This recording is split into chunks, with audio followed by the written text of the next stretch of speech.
Yo he titulado este mensaje para el día de hoy, La doctrina de la justificación por la fe, afirmada e ilustrada.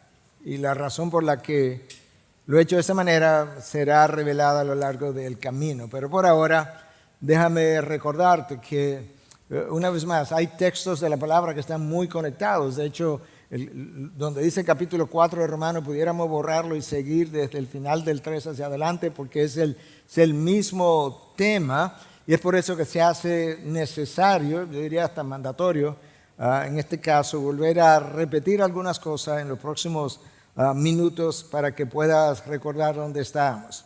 Pero expusimos a Romanos 3 del versículo 21 al 26 y dijimos que ese texto sigue representando la cumbre, el clímax de la historia redentora. Dijimos incluso que si tú no entiendes ese pasaje por lo que está ahí dicho y explicado, que se hace imposible, no difícil, imposible entender el resto de lo que la Biblia tiene que decir con relación a nuestra redención. Y por eso es que este pasaje ha sido considerado como el eje sobre el cual gira toda la carta de Romanos y de hecho gira toda la Biblia. Y lo que el texto explica es la doctrina de la justificación por la fe, una doctrina cardinal de la iglesia. Y en esencia lo que esta doctrina postula es que tus obras no contribuyen para nada a lo que es tu salvación. Nuestra condición moral tiñe nuestro obrar de tal manera que es imposible que mis obras puedan contribuir a mi salvación. Número 2, que Jesucristo se encarnó y cumplió la ley a cabalidad, y esas obras de Cristo sí me salvan. De manera que en último caso tú eres salvo por obras, pero no las tuyas, las obras de Cristo, su vida, su muerte, su resurrección. Eso eventualmente es lo que logra que el pecador pueda ser salvado. Que una vez, en un momento dado de tu vida, tú sientes esa convicción de pecado, la necesidad de pedir perdón, de ser perdonado, tú ahora entendiendo que Cristo derramó sangre en la cruz para el perdón de esos pecados, tú puedes ir a aproximarte a la cruz o al trono de la gracia, pedir perdón, y que en ese momento entonces lo que Cristo compró en la cruz es aplicado a tu vida, y en esencia la sangre que Él derramó, explicamos el domingo pasado, aplacó la ira de Dios, y a eso llamamos propiciación, que está en el texto anterior, y que con esa sangre Cristo pagó la pena para sacarte de la esclavitud y dejarte en libertad, y a eso llamamos redención, que también explicamos en el texto anterior. Entendido todo eso, el pecador puede ahora entonces reconocer algo que Cristo siempre ha sido, y es Señor y Salvador, y entregarle su vida. Todo eso está recogido en una frase: la salvación es por fe solamente. Sola fide fue la frase en latín que los reformadores popularizaron. Esa doctrina, Lutero la consideró como el principio a través del cual, o por medio del cual, o sobre el cual, la iglesia o se levanta o se cae. De hecho, Lutero opinó que si la iglesia niega la salvación por fe solamente, la iglesia niega toda la fe cristiana, convirtiendo el sacrificio de Cristo en algo completamente como inservible. Tan convencido estaba Lutero de que esta doctrina es cardinal para lo que es nuestra fe, que él entendía que si una iglesia niega esta doctrina, no importa cuán grande sea, cuánto ministerio tenga, si niega esta doctrina, en esencia eso es una iglesia apóstata. Y esta doctrina fue considerada como la causa instrumental de la Reforma Protestante. Míralo de otra manera. El instrumento, la palanca que sacó a la iglesia de su inercia y la movió hacia una reforma y la llegó a expandir. La causa instrumental, para diferenciarla de sola escritura, que fue la causa material, lo que materializó eventualmente toda la reforma, es que la Escritura es la última autoridad en materia de fe y práctica.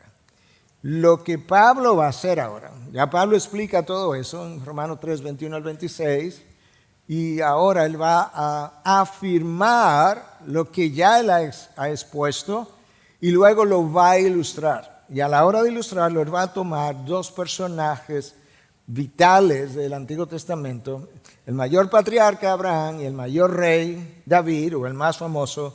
Y con esos dos personajes, él va a ilustrar esta doctrina de la salvación o justificación por la fe. Habiendo dicho todo eso, entonces, quiero invitarte a que leas conmigo de Romanos 3, 27 al 31. Nos paramos, exponemos, explicamos, aplicamos y luego nos movemos al capítulo 4.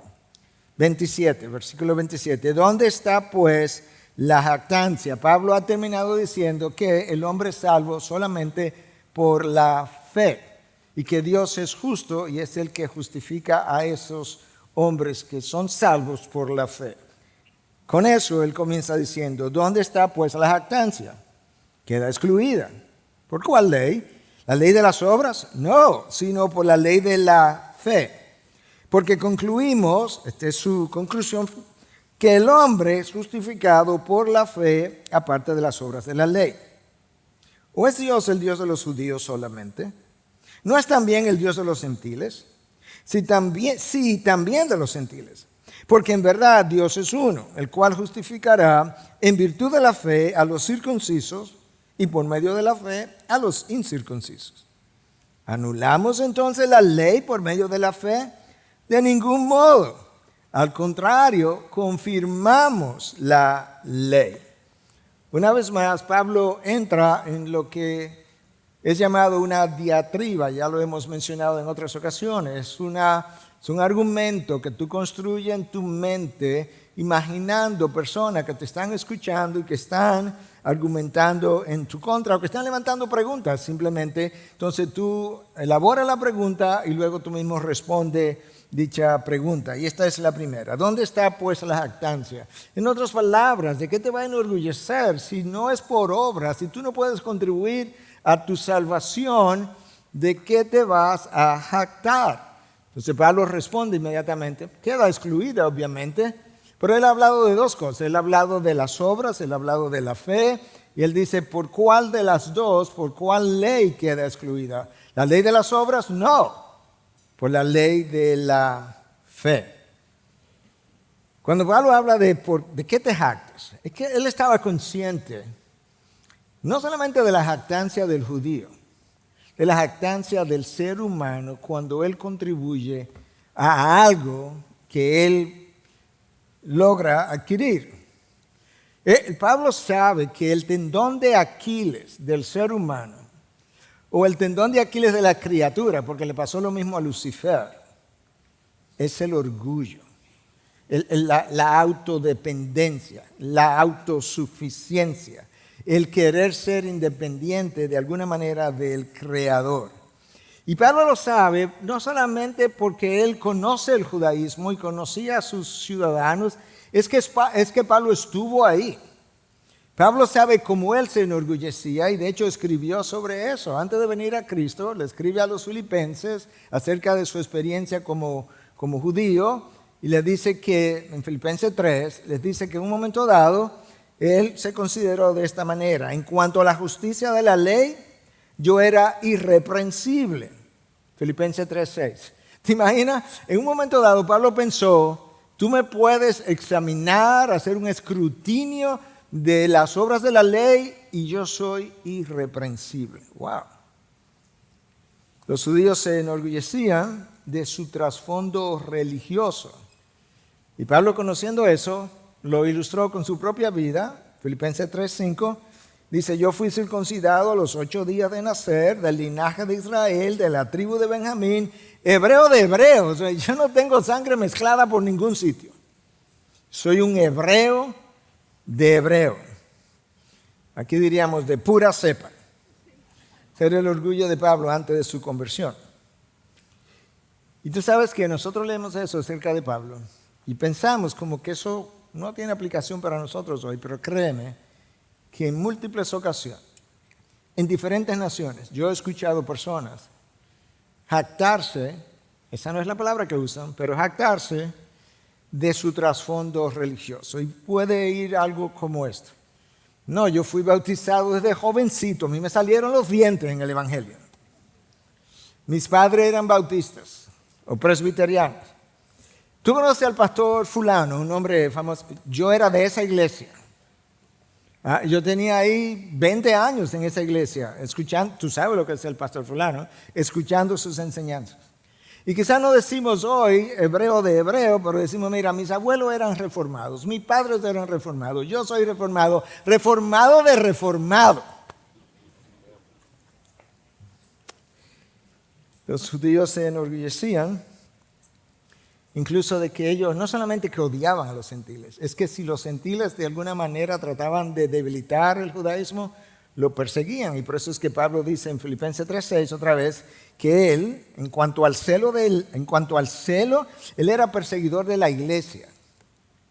Quizás hoy alguno dice, mira, yo soy un apologista de la fe. Mira, yo no tengo pelo en la lengua. Al pentecostal le digo las cosas como son. Al católico por igual. Y al bautista por igual. Quizás tenemos ese orgullo. Y lamentablemente ese es el talón de Aquiles de la criatura. Yo creo que una de las personas que mejor nos ha hablado acerca de lo que es ese orgullo para nosotros los seres humanos es C.S. Lewis en su libro Mere Christianity o Mero Cristianismo. Cristianismo básico, lo más básico del cristianismo. En ese libro, acerca de lo más básico del cristianismo, escucha a Lewis hablar de este orgullo, de que Pablo está tratando de decirle a los judíos, ¿de qué te jactas? Dice Lewis, hay un vicio del que nadie en el mundo está libre. Wow, nadie en el mundo. Un vicio que todos desprecian cuando lo ven en los demás.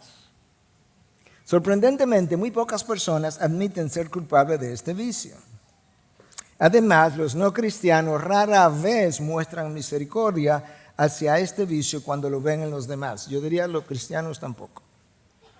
Este vicio se llama soberbia, presunción, y lo opuesto, según la moral cristiana, se llama humildad. Según las enseñanzas cristianas, dice Lewis, el vicio supremo, el mal más grande es la soberbia, el orgullo. Otros vicios como la falta de castidad, la ira, la codicia, la embriaguez y otros similares son relativamente menores en comparación.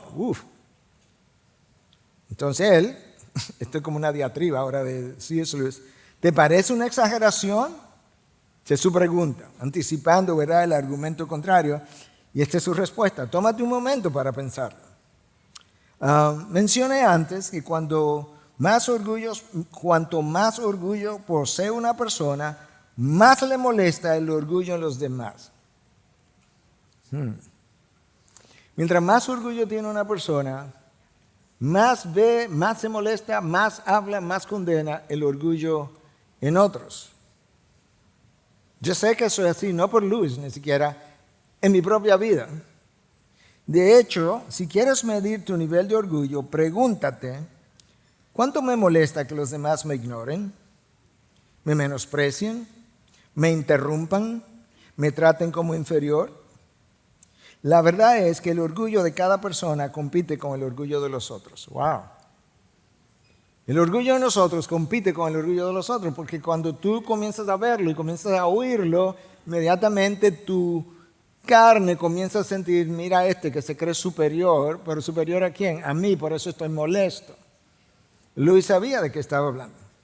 Pero volviendo al texto de la salvación, simplemente para que podamos ver que Pablo está detrás del tendón de Aquiles y no hay nada peor que cuando tú combinas el orgullo con la religiosidad. Y Pablo nos dice, no podemos ser salvos por las obras de la ley. Dice, la jactancia está excluida. Y él concluye en el capítulo 3, porque concluimos que el hombre justificado por la fe aparte de las obras de la ley, algo que ya él venía elaborando. Pero ahora Pablo, él sabía a lo que estaba apuntando en el judaísmo. Por un lado, a esta jactancia, ¿verdad?, de la cual él mismo fue parte, pero estaba apuntando también al hecho de que ellos pudieran entender que la salvación no era simplemente para los judíos, que la salvación era para todo el mundo. Y de hecho, eso fue revelado también desde el libro del Génesis. Y entonces él hace la próxima pregunta de su diatriba, versículo 29. ¿O es Dios el Dios de los judíos solamente? ¿No es también el Dios de los gentiles? Sí, también de los gentiles. Porque en verdad Dios es uno, el cual justificará en virtud de la fe a los circuncisos, los judíos, y por medio de la fe a los incircuncisos, esos somos nosotros. Pablo había llegado a entender lo que él escribió a los Corintios en su segunda carta, que uno murió por todos, 2 Corintios 5:14, y por tanto todos murieron. Si uno murió por todos, eso implica que Cristo murió por judíos y gentiles, por gente de todo pueblo, lengua, tribu y nación. Y decía, ¿verdad?, que el hecho de que la salvación era para todo el mundo está revelado desde el Antiguo Testamento, en el libro del Génesis. Dios le dice a Abraham, capítulo 12 del Génesis, tempranito, en la elección de Abraham, en tu simiente, tu descendiente, léase Cristo, en tu simiente serán benditas todas las naciones de la tierra. La única manera como eso podía ser es si la salvación les llega a ellos. Cuando tú llegas a los Salmos, tú te encuentras en 22, 27, todos los términos de la tierra se acordarán y se volverán al Señor. Todos los términos, norte, sur, este, oeste. Y todas las familias de las naciones adorarán delante de ti. Todas las naciones.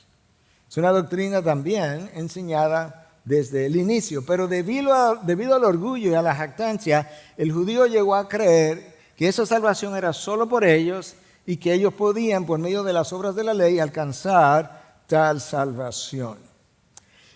De nuevo, Pablo sabe perfectamente que él necesita derrumbar algunas premisas que los judíos tenían. Entonces, una de esas premisas era que la salvación era por la ley, las obras de la ley. Ahora él está negando esa posibilidad y él sabe inmediatamente, yo sé lo que viene, que Pablo ahora enseña que la ley no sirvió para nada. Por eso viene la próxima pregunta de su diatriba. ¿Anulamos entonces la ley por medio de la fe? Él anticipa que eso es lo que algunos están pensando. O quizás de eso es que algunos lo irán a acusar. Y él responde inmediatamente, de ningún modo. Al contrario, confirmamos la fe. Pablo está diciendo, el problema no está con la ley, afirmamos la ley, no la fe, la ley. Al contrario, confirmamos la ley. Pablo está diciendo, yo sé que ustedes piensan que yo estoy en contra de la ley. No, yo estoy en contra de cómo ustedes entienden la ley. Porque la ley no es para salvación. Y Juan Calvino, meditando, reflexionando sobre esto, enseñó, y yo creo que nos ayuda mucho a verlo de esa manera, que la ley tuvo 3 usos. El primer uso de la ley fue servirnos de espejo, de 2 maneras. Es un espejo que refleja el carácter santo de Dios, moralmente perfecto, sin falla, sin defecto. Pero ese mismo espejo a mí me sirve para ver mi pecaminosidad en ese espejo.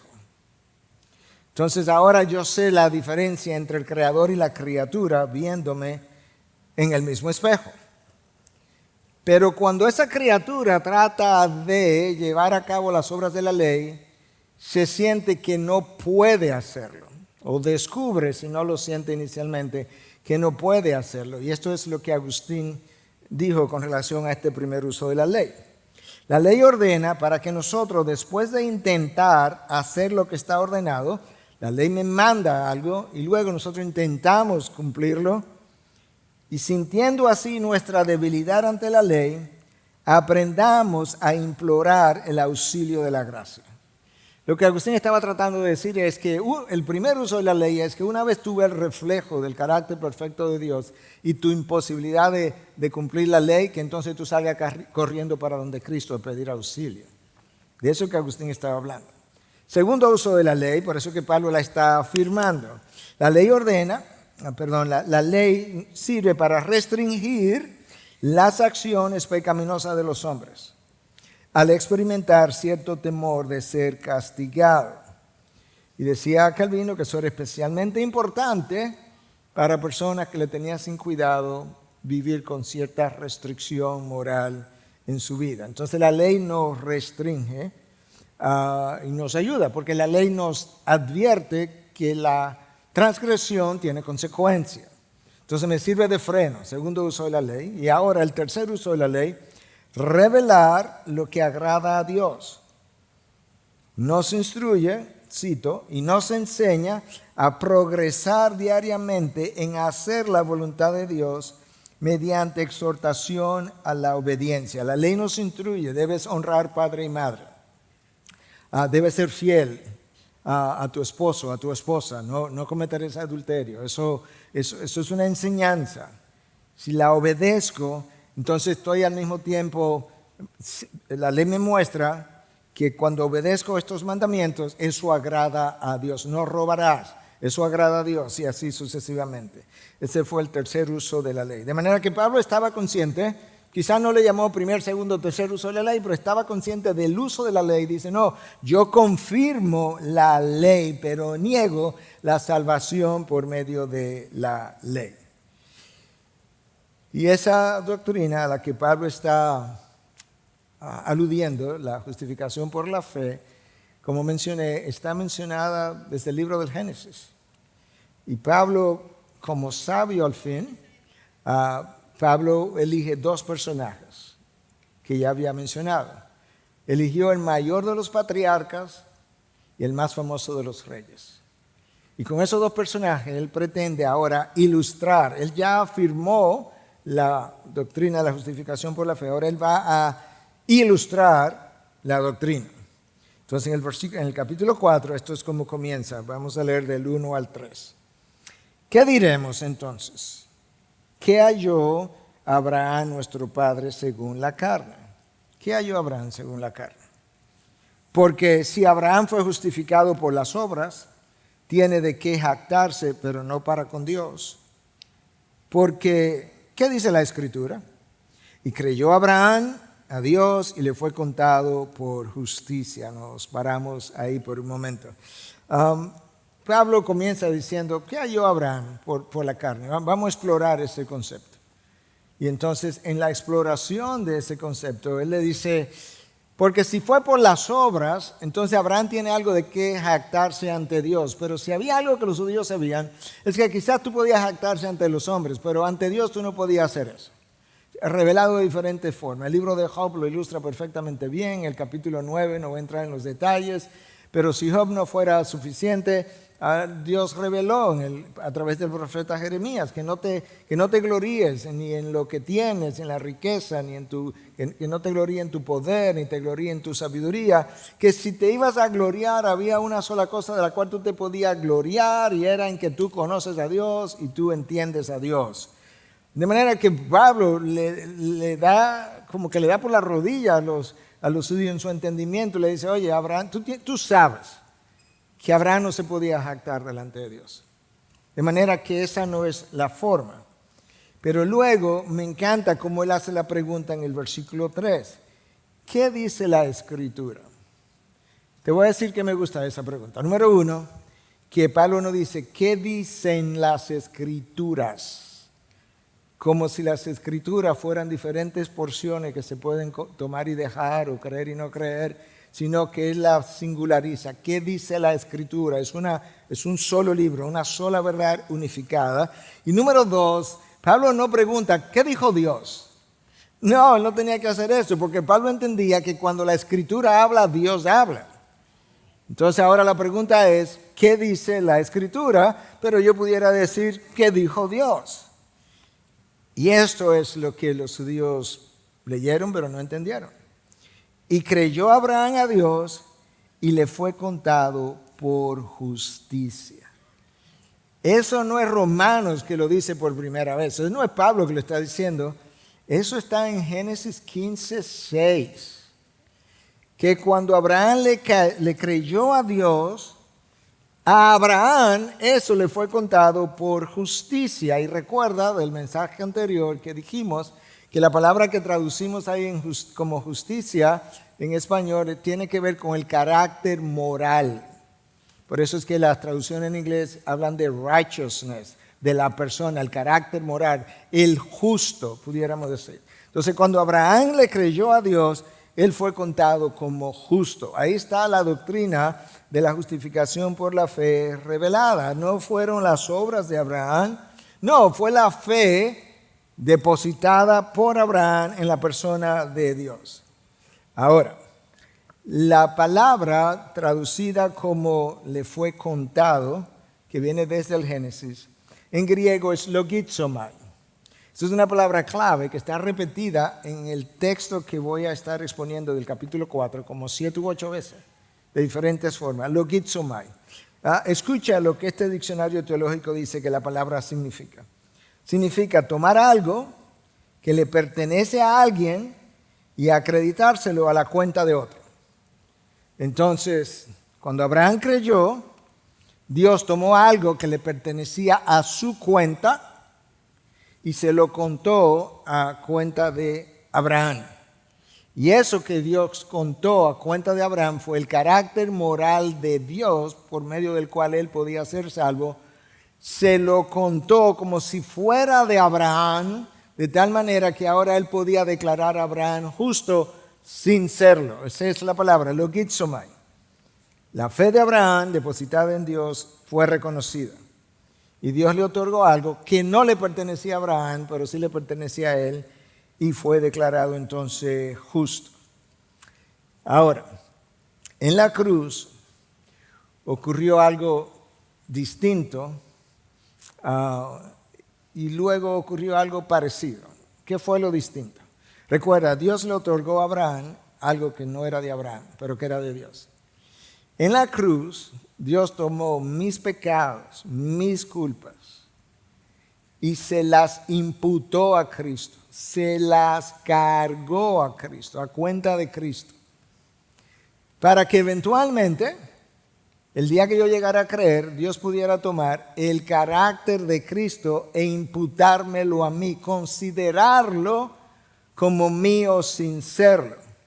De manera que los reformadores insistieron todo el tiempo que el pecador es declarado justo, pero que su justicia no es intrínseca, que no es una justicia, un carácter moral que a él le pertenece, porque él no llega a alcanzar ese carácter moral puro como debe tenerlo para salvación, sino que es extrínseco, que es algo que Dios le otorga, que le pertenece a Dios, en este caso a Cristo, y que se le otorga. Es como, literalmente hablando, en la cruz Cristo fue tratado como si él vivió la vida de Miguel Núñez o la tuya, para que cuando yo creyera, yo fuera tratado como si hubiese vivido la vida de Cristo. Esa es la doble imputación de que hablamos en teología.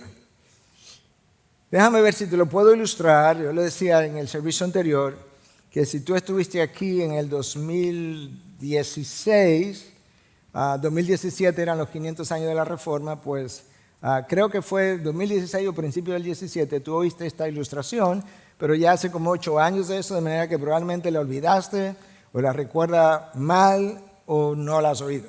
Entonces vale la pena volverla a usar. Pero yo creo que esta doctrina esta ilustración muestra perfectamente bien de qué trata esta imputación, doble imputación, y de qué trata la doctrina y la justificación por la fe. Esto es como es. Se dice, ¿verdad? Cuenta la historia, que en un pueblo lejano, hace muchos años atrás, había un rey. El rey era un buen rey. Y en el pueblo había un cantante que era el mejor cantante de la ciudad. Quería ir a cantar para el rey porque él apreciaba al rey. Y entonces él fue en una ocasión hacia el castillo, pero no lo recibieron. Él estuvo decepcionado, pero vio cómo estaba vestido y dijo, bueno, yo sé que yo vine como yo he visto usualmente. Yo necesito estar vestido de la realeza porque es para el rey que voy a cantar. Y por tanto él decidió que iba a trabajar arduamente, iba a acumular todo el dinero que pudiera acumular, de manera que él pudiera comprarse ropas de la realeza y pudiera comprarse un caballo blanco típico de la realeza, y que él iba a montarse en su caballo y un día posterior, ¿verdad?, él iba a llegar al castillo. Él estaba seguro que con esa ropa lo recibirían. Él ha trabajado duro para esto, ha obrado duro. Él emprende el camino hacia el castillo habiéndose comprado lo que mencioné y no tenía ya más dinero. Pero en el camino el caballo tropieza y ambos se caen y ambos se enlodan. La ropa se rompe, la ropa queda sucia y el caballo ahora está un tanto herido y sucio. Y él se mira el caballo y dice, si no me recibieron antes con ropa limpia, mucho menos ahora. Y él se va caminando con cabeza abajo y está llorando. Pero en el camino se encontró con el hijo del rey, el príncipe. Y el hijo del rey, que era también de buen corazón, le dice, joven, ¿qué te pasa? Y él le cuenta toda su historia, y lo decepcionado que está, y lo triste de que no va a poder llegar a la presencia del rey. Y el príncipe le dice, mira, hagamos algo. Tomó su capa, se la quitó, se la puso encima, se la cerró y le dijo, mira, esta es mi capa. Ahora ya no está sucio, ahora luce completamente limpio. Pero además los soldados de mi padre conocen que esta capa es única y la conocen desde lejos. Cuando ellos te vean, te van a abrir la puerta del castillo, alguien te va a tomar de la mano y te va a llevar frente al rey y tú podrás cantar frente a él. Bueno, él se pone su capa, se presenta, desde lejos reconocieron que venía alguien a quien el príncipe le había dado la capa, le abrieron las puertas, alguien lo tomó de la mano, lo llevó frente al rey, ahí él cantó. Y eso es exactamente, el rey lo recibió no porque él estaba limpio, sino porque alguien que era su hijo había cubierto su sucio. Y de esa misma manera el Hijo de Dios cubre al pecador su iniquidad, su pecado, su inmoralidad. Y ahora él se presenta delante del rey, delante de Dios, y Dios ve la santidad del Hijo otorgada al pecador. Esa es la doctrina de la justificación por la fe. Tú crees en el Hijo te otorga su santidad. Así ocurre con nuestra salvación. Ahora, ¿es eso lo que ocurre? ¿Le otorga a Cristo su santidad a todo el mundo que levanta la mano y pasa adelante en una profesión de fe? Yo quisiera creer que sí, pero no ocurre así, lamentablemente. No porque Dios no quiera, sino porque el ser humano no necesariamente responde como debiera cuando escucha las invitaciones a salvación. Yo menciono eso porque recientemente lo compartí con el equipo de nosotros. Yo quedé como un poco chocado de esta realidad. Una casa publicadora me pidió que endosara un libro sobre el Evangelio. Y le dije, un libro salió en el 2010, yo lo conocí, era parte de mi biblioteca. Yo le dije, está bien, es un parrafito, mañana en la mañana yo te lo mando. Abrí el libro y comencé a leer quiénes los habían endosado anteriormente.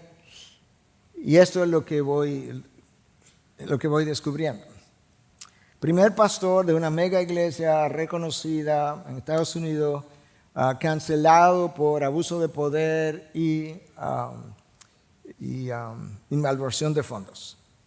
Segunda persona, cancelado de una iglesia en el estado de Florida por adulterio que él eventualmente confiesa. Una iglesia lo toma, lo contrata 3 a 6 meses después que no debieron haberlo hecho, y entonces ahora allí se descubre un segundo adulterio que él nunca confesó en la primera, cancelado también.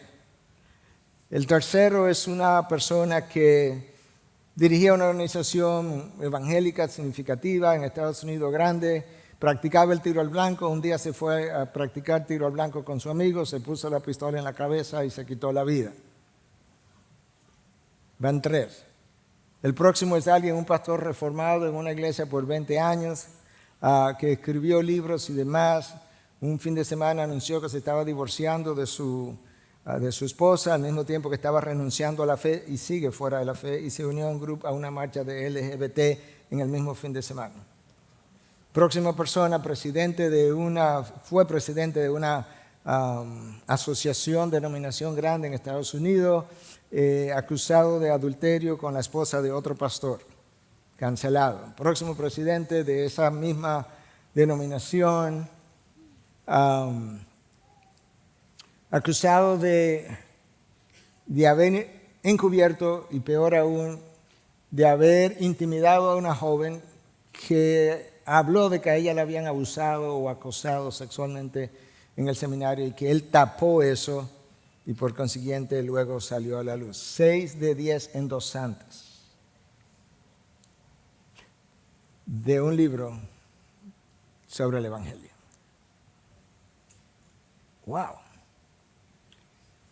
Yo no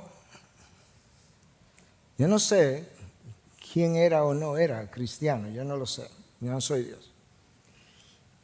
Pero sí lo que quiero decir es que una cosa es hacer una profesión de fe y otra cosa es tener posesión de la fe. Y lo que los reformadores nos enseñaron es que la fe verdadera que salva tiene algunos ingredientes o componentes. Y ellos usaban palabras en latín porque era el lenguaje eclesiástico de la época. El primer ingrediente, notitia, que se refiere a una comprensión intelectual sobre Cristo y su Evangelio. O sea, tú lees esto, tú entendiste mentalmente, un ateo puede entender mentalmente lo que es el Evangelio. O sea que notitia todavía no me salva. Número 2, assensus, que tiene que ver con asentir, asentimiento o aprobación intelectual de la verdad. Eso es que yo leo esto y veo que dice Cristo se ofreció como sacrificio por los pecadores. Entendí lo que dice semánticamente, pero también digo, bueno, eso sí, yo entiendo que eso fue lo que se ha dicho por 2000 años. Entonces ya sentí que también entendí que realmente eso ocurrió. Pero como decía uno de los reformadores, que si esas dos cosas son las únicas que yo tengo, todavía no puedo garantizar que soy salvo porque los demonios tienen esas dos cosas. Los demonios tienen notitia, ellos saben que Cristo es el Salvador del mundo y ellos si le preguntaran, ¿es verdad que Cristo es el Salvador del mundo? Ellos dirían, sí, eso es lo que yo he entendido.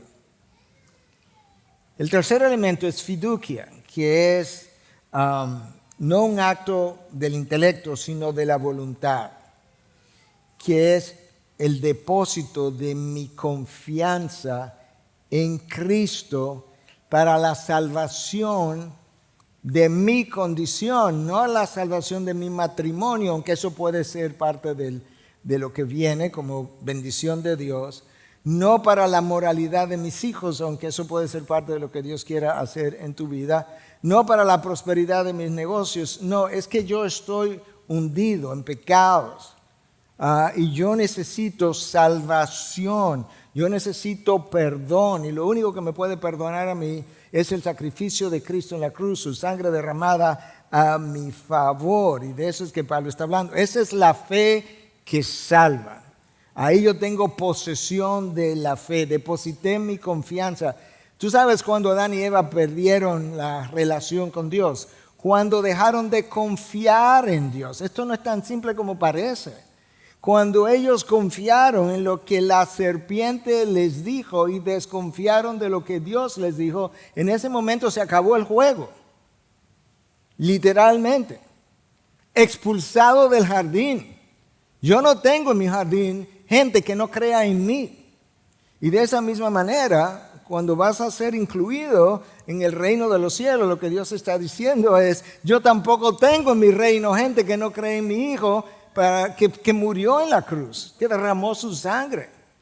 La única gente que yo voy a tener aquí adentro son gente que ha confiado en mi hijo, porque por eso lo envié. Entonces Pablo está usando todavía, ¿verdad?, a la vida de Abraham para ilustrar algo que viene de atrás, como que esto no es nuevo. Y Pablo elaboró mucho la doctrina de la salvación. Efesios 2, 8 y 9, la salvación es por gracia, por medio de la fe, y esto no es de vosotros, es un don de Dios. Pero, como Pablo necesita como deshilachar, desempacar completamente la doctrina, y tiene que hacerlo en un contexto judío, él sigue con Abraham. Entonces en el versículo 5, no habíamos leído, en el versículo 4 y 5, Pablo dice lo siguiente: ahora bien, al que trabaja, el salario no se le cuenta como favor, sino como deuda. En otras palabras, tú contratas a alguien, se pasa un mes trabajando, haciendo obras en tu casa de todo tipo, y al final él viene a cobrar. Tú no le dices, hey, te voy a dar, no sé, $1,000 por gracia. No, tú le debes un pago, porque él estaba fajado trabajando por un mes entero. Pablo dice, déjame relacionarte eso con la salvación, ¿ok? Porque el salario, al que trabaja, el salario no se le cuenta, ahí está la palabra contar, logizomai, no se le cuenta como favor, sino como deuda. Pero al que no trabaja, no está haciendo obra, pero cree en aquel que justifica al impío, su fe se le cuenta por justicia, logizomai. En otras palabras, esta persona trabajó en tu casa por 30 días, tú le pagaste, bueno, tú le debías eso. Yo voy, no trabajé, voy, te digo, ¿y mi paga? Yo creo en ti, y entonces tú me pagas. Él sí puede decirme ahora, tú puedes decirme, oye, yo te estoy dando esto por gracia, pero tú no has trabajado para esto. Tú no has obrado nada, tú no te has ganado nada. ¿Tú lo entiendes así? En esencia, eso es lo que Pablo está tratando de hacer con ellos. Decirle, pero el que no trabaja, pero cree en aquel, con A mayúscula, que justifica al impío, su fe se le cuenta por justicia. Ahora, ahí estamos como bastante, pienso yo, que estamos como bastante claros acerca de cómo es esta doctrina. Ahora, Pablo hace algo con David que tú no esperarías. Porque la manera como él usa a David ahora no es para ilustrar la salvación por gracia por medio de la fe, sino para ilustrar que el que ya ha creído, cuando él peca, cuando él transgrede la ley de Dios, él no tiene un camino diferente que no sea por gracia, por medio de la fe, de la confianza en el Salvador y perdonador de tus pecados. Lo puedes ver, Abraham lo uso para ilustrarte cómo entra el que está afuera. Pero a David ahora lo voy a usar para que entienda cómo opera en el que está adentro.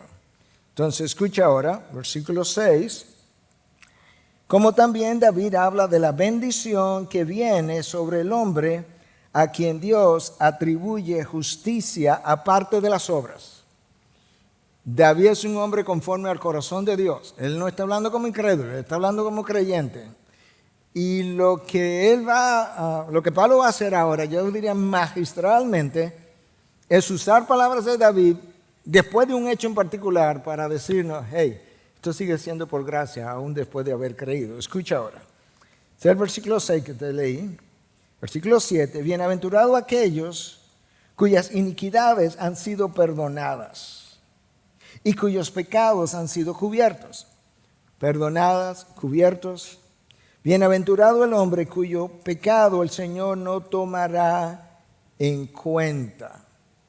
Vamos a llegar ahí. Pero David escribió esto, ¿sabe cuándo? Esto es parte del Salmo 32.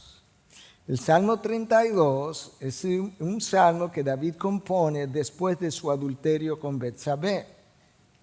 David está escribiendo como creyente que ha transgredido la ley de Dios y él comienza en el Salmo 32 diciendo, bienaventurado aquellos cuyas iniquidades han sido perdonadas, cuyos pecados han sido cubiertos. Bienaventurado el hombre cuyo pecado el Señor no tomará en cuenta. Pero en el versículo 6 anteriormente, David dice que es una bendición para el hombre a quien Dios atribuye justicia aparte de las obras. ¿Tú sabes cómo David dice en el Salmo 32 que Dios cubrió su pecado? Que Dios perdonó su pecado. David no dice, bienaventurado el hombre que fue al templo y ofreció 7 sacrificios y Dios le perdonó sus pecados. Eso no es lo que él dice. Si él dijera eso, entonces sería por las obras. No, David dice, bienaventurado aquellos cuyas iniquidades han sido perdonadas y cuyos pecados han sido cubiertos, sin haber obrado. El perdón que Dios otorga, hermano, al creyente después de pecar, no es por obra. Yo te voy a leer cómo David lo entendió en un momento. Pero ir a un confesionario a confesar tus pecados para luego que se te pida que te pares de ahí a hacer obras de penitencia, eso no es la manera como la Biblia describe que el perdón se obtiene. Escucha a David otra vez. ¿Ok? Primero él dice, bienaventurado el hombre a quien Dios le perdona su pecado, sus iniquidades han sido cubiertas. Pero lo que él dice después es la revelación de por qué él comenzó diciendo lo que dijo acerca de la bienaventuranza. Lo que él dice ahora, versículo 3 al 5, escucha. Mientras que hallé mi pecado, mi cuerpo se consumió con mi gemir durante todo el día. David está siendo honesto, transparente. Me encanta lo que él dice en el Salmo 51, que también es la confesión de David después de pecar con Betsabé, cuando él dice, le enseñaré a los hombres el camino como del perdón, o le enseñaré a los hombres cómo evitar la transgresión. Aquí David está haciendo exactamente eso. Déjame dejar esto plasmado para que otros vengan, me lean y entiendan cómo es que Dios perdona al creyente. Mientras que hallé mi pecado, mi cuerpo se consumió con mi gemir durante todo el día. Porque día y noche tu mano pesaba sobre mí. No podía dormir, me levantaba y me sentía culpable, me acostaba y me sentía culpable. Mi vitalidad se desvanecía con el calor del verano. Entonces, ¿qué hiciste, David? ¿Fuiste al templo? ¿Fuiste al sumo sacerdote? ¿Le esperaste por el día de la expiación? No, escucha, versículo 5.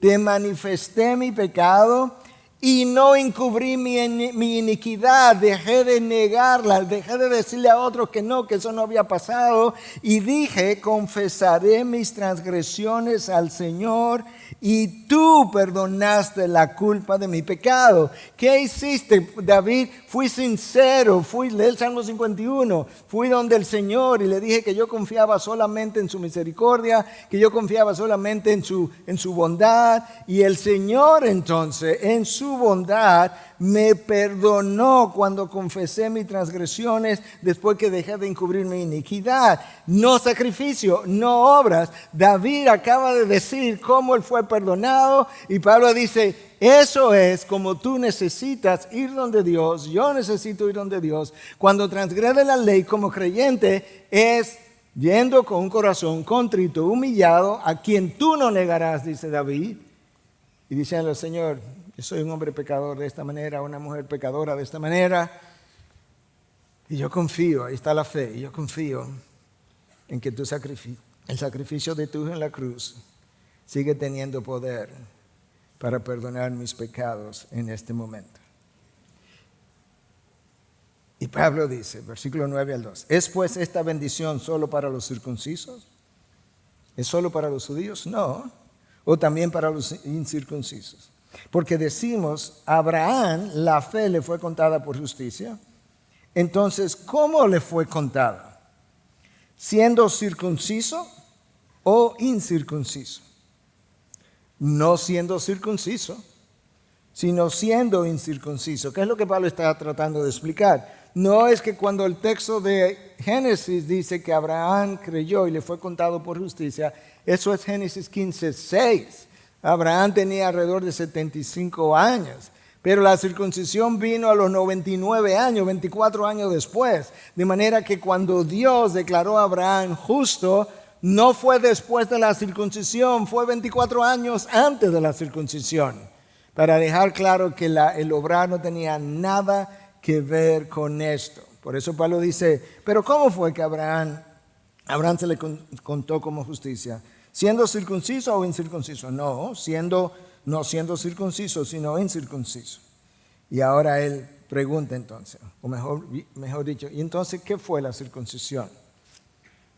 Escúchalo ahora, te lo voy a leer para cerrar, versículos 11 y 12 de Romanos 4 de la Nueva Traducción Viviente.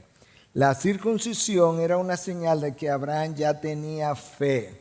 A los 99 años, cuando él lo circuncidan, la circuncisión fue simplemente una señal de que ya él tenía fe de hace muchos años y de que Dios ya lo había aceptado y declarado justo aún antes de que fuera circuncidado. Ahora, mira detrás de qué más estaba Dios. Por lo tanto, Abraham es el padre espiritual de los que tienen fe, pero que no han sido circuncidados. Eso somos tú y yo, los gentiles.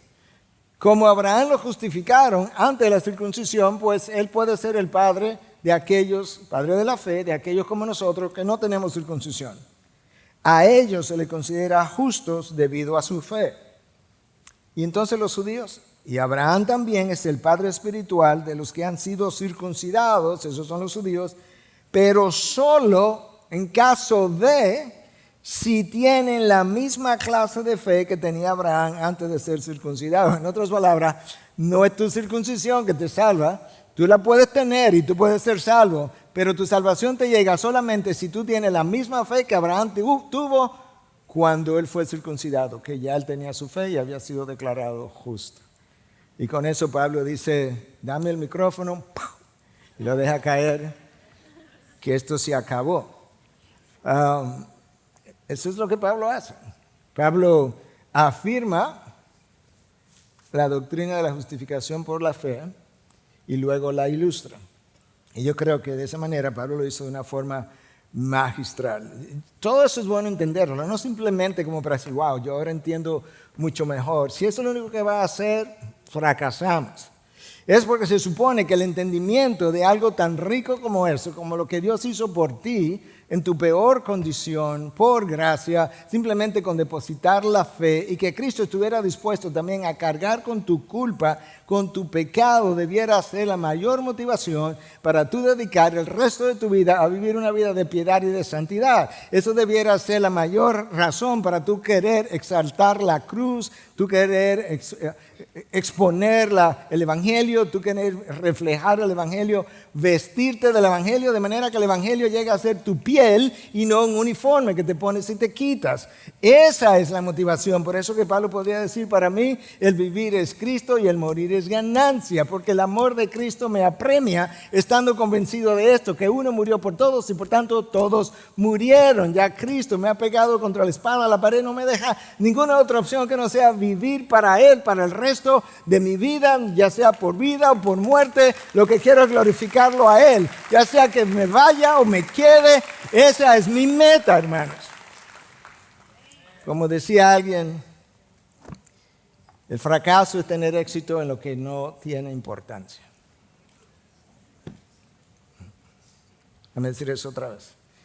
El fracaso es tener éxito en lo que Cristo, a lo que Cristo no otorga ninguna importancia. Por eso la palabra de Dios nos dice que pongamos los ojos no solamente en Jesús, pero en el mundo venidero. Que tenga la mente, los ojos en Jesús, la mente en el mundo venidero, que te olvide de este mundo pasajero. Este es el mundo que nos da jactancia, que nos da reconocimiento, nos da aplauso, nos da aprobación. Pablo dice, yo estuve ahí, yo sé lo que es eso. Y nada de eso tiene ningún valor. De manera que, hermanos, corre, pero corre bien. Corre la carrera de la fe. Dale gracias a Dios todos los días que tú eras culpable y te declaró no culpable, que tu maldad fue lavada. Y lavada no con agua, fue lavada con sangre, y no con sangre de corderos y machos cabríos, fue lavada con la sangre del unigénito de Dios, el creador y redentor de toda la humanidad. ¿Te imaginas? Padre, gracias.